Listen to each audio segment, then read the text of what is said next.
Take over the program. Tumkaribishe kwa makofi.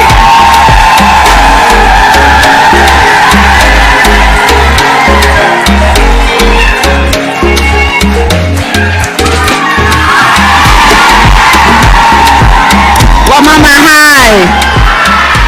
Wamama mpo. Your Excellency, the President of the Republic of Kenya, Your Excellency, Dr. William Samoei Ruto, PhD, CGH, Excellency Governors, Cabinet Secretaries, all protocols observed. Allow me to invite all my colleagues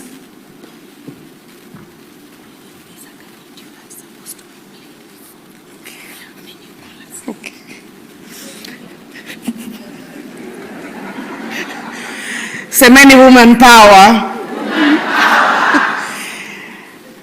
I have just been informed that there is a quick video that is supposed to play before I call my colleagues. It's for 3 minutes. Those who are operating, kindly put the video up.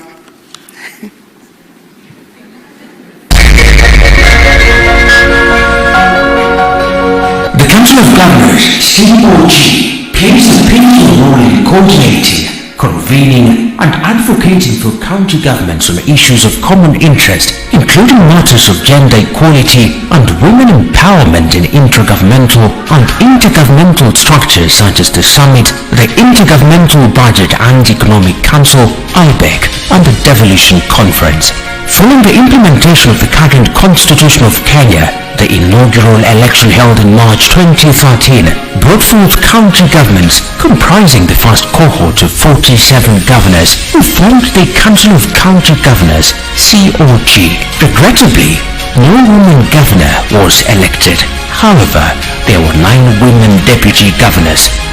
Subsequently, during the second round of elections held in 2017, 3 women governors were elected. And in the 2022 general election, this number rose to 7 women governors and 8 female deputy governors. It's really important to have more women at the table, because I feel, or I believe, that there are some aspects or perspectives that women bring that may not necessarily be brought to the table if there are no women at the table.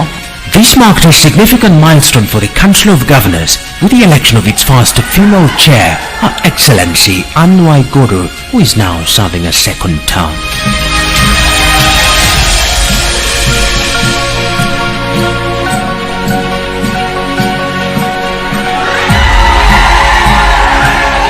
In collaboration with Oxfam in Kenya, the Council embarked on developing a strategy for the Women Governors Caucus, G7. This strategy aims to establish an influential, respected, and high-profile caucus of women governors. Additionally, the G7 strategy is designed to support female governors in showcasing the impact of devolution through transformative leadership, effective governance, and mentorship of women and girls.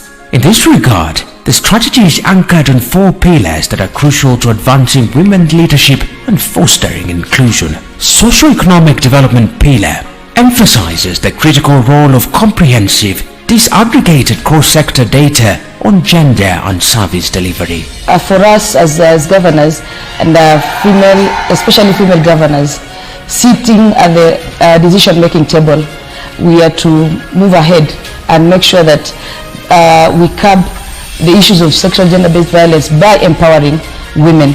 We used to have so many early marriages because the girl child could not be taken to school because of poverty, and even the disabled could not be taken to school because of poverty. Recognizes that good governance is essential for progress, resting on pillars of transparency, participation, and fairness as enshrined in the Kenyan Constitution. In order for you to deliver on your development agenda and on the services that you provide to the people, financial stewardship comes first. You must ensure that the resources that come to the county are well utilized in a transparent way and accountable way that people are able to see value for money. Political strategy This pillar recognizes that true change does not stop at increased numbers. You see, as a woman, you must have a strategy. You must know how you want to brand yourself so that you can sell yourself to the people. You must have your ideologies and what you believe in, yeah? And then stick to them. It is about creating an environment where women can not only participate, but also have their voices heard, their needs addressed, and their leadership recognized as pivotal to shaping the future of devolution in Kenya. Anytime a woman tries or thinks about joining politics, you must be prepared and be focused, because you will face a lot of challenges, you will face a lot of hurdles. You must be focused. As for me, I was so much focused that even after a lot of hindrances, like impeachments and what have you, I still had a vision and mission about the manifesto and the promises that I made to the people of Meru. Institutional strengthening recognizes the necessity of capacity building at all levels for the Women Governors Caucus to fulfill its mandate, including investing in institutional, organizational, and individual staff resources. With regard to engaging in training and capacity building, it's very critical for good governance. If you're going to mentor, or if you're going to transfer skills, if you're going to have efficient and effective institutions, training and capacity building has to be a continuous thing that you do. Additionally, mentorship is highlighted as a key strategic imperative for the development, progression, and empowerment of women leaders. Transformation is a powerful word. It's not change. You can change without discomfort. But when you want to do transformation, there will be resistance, there will be discomfort, there will be, people refusing, and you need courage to transform. And what is needed in our country is really transformation, where people can't recognize what they left. As the G7 strategy unfolds, the journey towards gender equality in governance is ignited. A new chapter in Kenya's political narrative, one where women voices are heard, their contributions valued, and their leadership celebrated. G7! G7!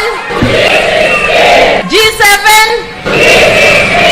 Our clarion call is G7 to G16.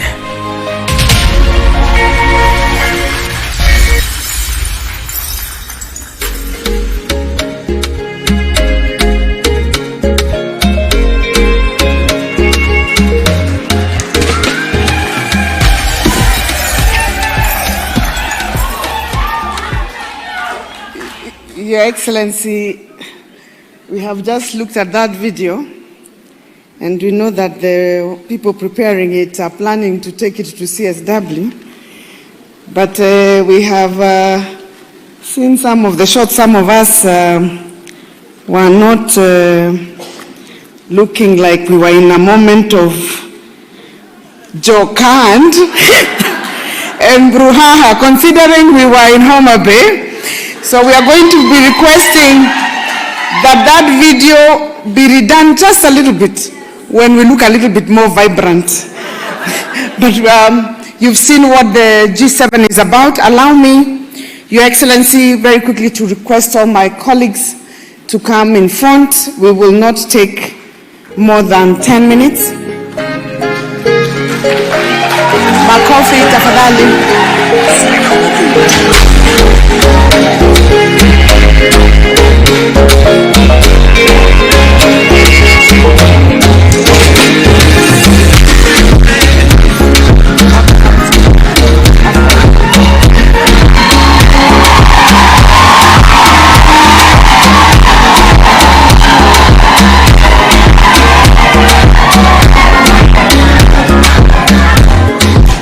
Your Excellency, I will request my colleagues to each speak for a minute. We've all agreed that we'll be very brief, so I will not be introducing them. I'll just move to the end and come back to make my welcoming remarks. Thank you. Thank you very much, Your Excellency, the President, and my colleague governors, and really standing on all existing protocol. I see members of KEWOPA here, and tunashukuru sana.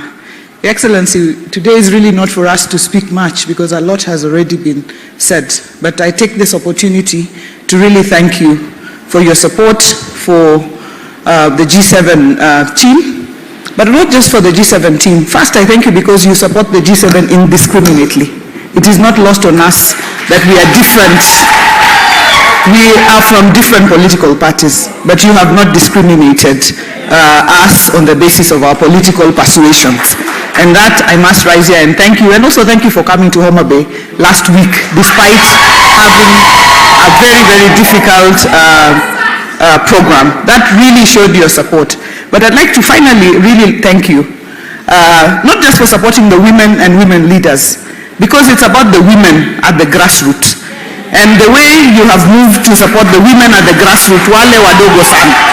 And to speak from Homa Bay's perspective, you're doing markets, 6 ESP markets, a fish market for women who have been selling fish on the ground and are now going to sell in a place that looks like a city.